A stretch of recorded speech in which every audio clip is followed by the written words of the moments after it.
All right, folks, here we are for our annual preseason look at Clemson baseball. Coach, you wouldn't know it. It's 20 degrees out there today.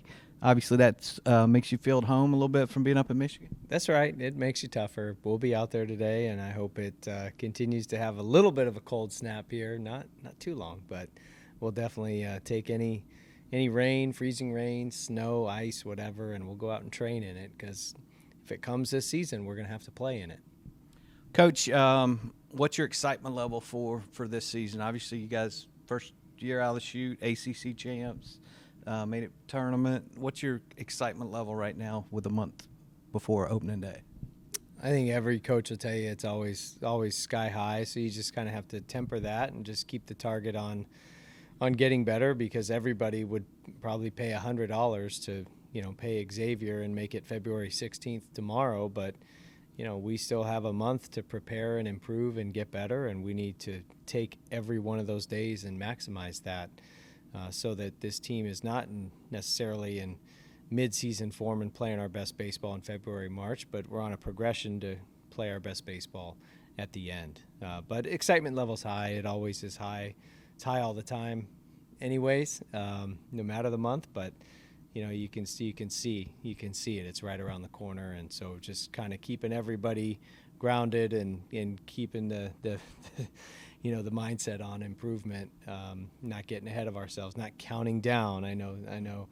Brian Hennessy over here loves to do the countdowns on Twitter, On social media. Yeah, on social media. Yeah, on X. Yeah, on social media. But we're just trying to make each day count. All right, Coach. Obviously, the landscape in college athletics is a lot different than it was 3 years ago. We've got the transfer portal. We've got NIL. You got impacted by that in the off season. I know, obviously, played a role in the NIL, and we've got the 110% Society running the Clemson Collective now. Where does Clemson sit, and how important is it for Clemson baseball for fans to get engaged with the collective? Well, it's imperative. It's critical, mission critical for our success, for fans, donors, and people who love Clemson and support Clemson to support the Clemson student athletes.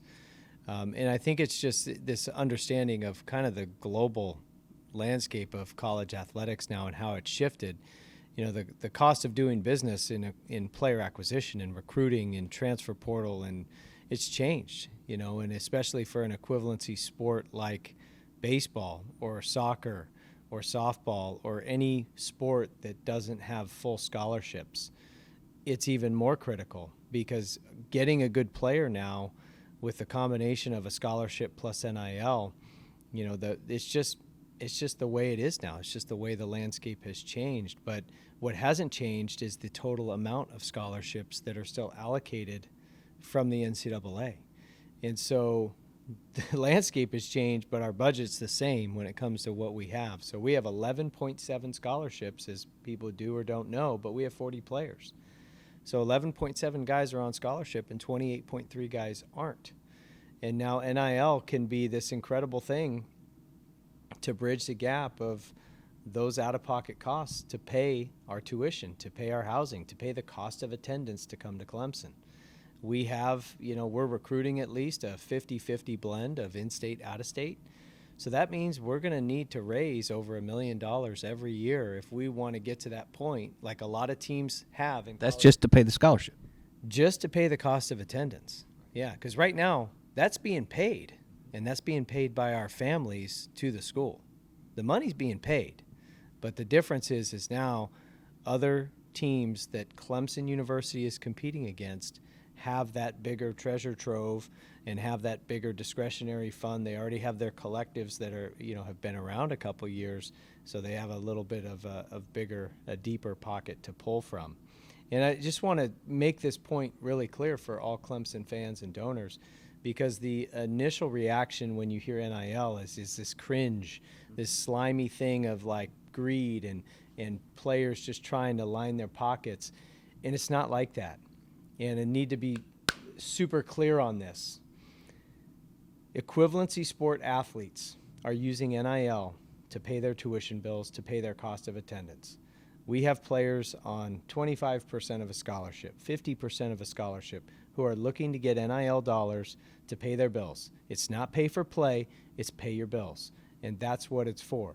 The problem is, and this is a major problem, our student athletes are taxed on their NIL dollars. We have student athletes, we have baseball players, softball players, soccer players, we have equivalency sport athletes who are getting NIL dollars who are not on a full scholarship and getting taxed on those dollars to pay their scholarship. But a scholarship is tax-free. It's not income. The other problem is who's paying that NIL money? That's the donors. Well, NIL is not a tax benefit. It's not a charity. It's not a 501c3. There are no tax benefits to giving NIL dollars or giving to a collective, which means a donor is giving after-tax dollars. So if they're in a 35% tax bracket, they got to earn $1.35 to give a dollar. That's a problem as well. So we've got our share of struggles ahead of us, but that doesn't change the fact that we and every other equivalency sport athlete on this campus need those dollars, need that help, need that NIL support to help cover the cost of attendance. It's imperative, it's mission critical, it's going to be a huge driver for our success moving forward.